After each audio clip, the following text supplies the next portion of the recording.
In a stunning move to block a Republican-led redistricting vote, Texas House Democrats have left the state.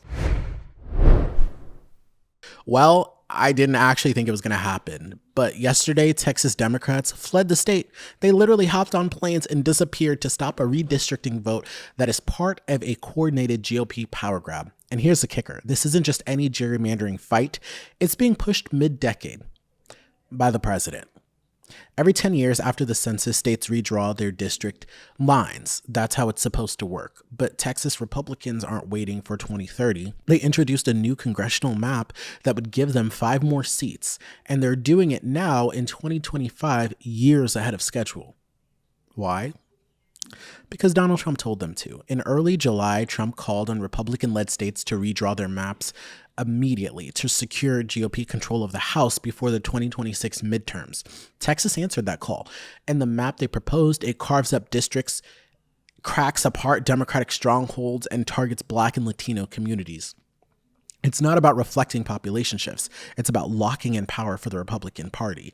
And when Democrats saw what was coming, they didn't just protest, they just left the state. So aboard that plane you're looking at right there, dozens of Democrats from the state legislature flying out of Texas to block the Republican-led effort backed by President Trump to redraw the Texas congressional map. 57 Democratic lawmakers boarded planes yesterday on August 3rd, headed for Chicago, New York, Boston, anywhere but Austin. And the goal was to deny a quorum because if fewer than 100 members are present in the House, no vote can happen. Representative Gene Wu said it plainly. We come here today with absolute moral clarity that this is absolutely the right thing to do to protect the people of the state of Texas.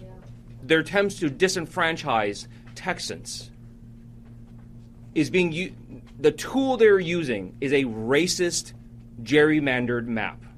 A map that seeks to use racial lines to divide hard-working communities who have spent decades building up their power and strengthening their voices.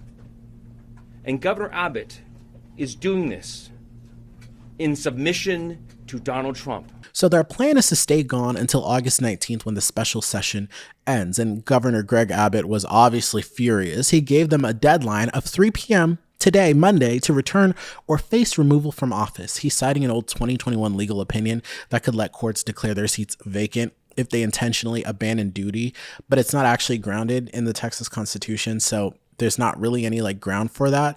But then Attorney General Ken Paxton jumped in.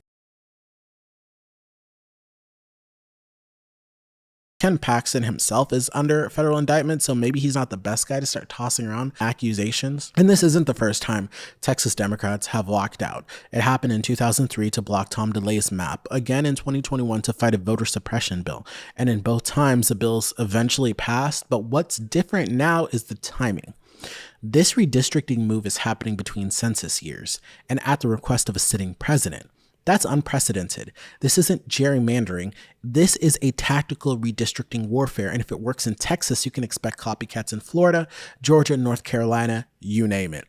Texas is still recovering from catastrophic floods. Thousands are displaced. But instead of completely just focusing on that, Governor Abbott really wants to push the redrawing of these maps because Trump told him to.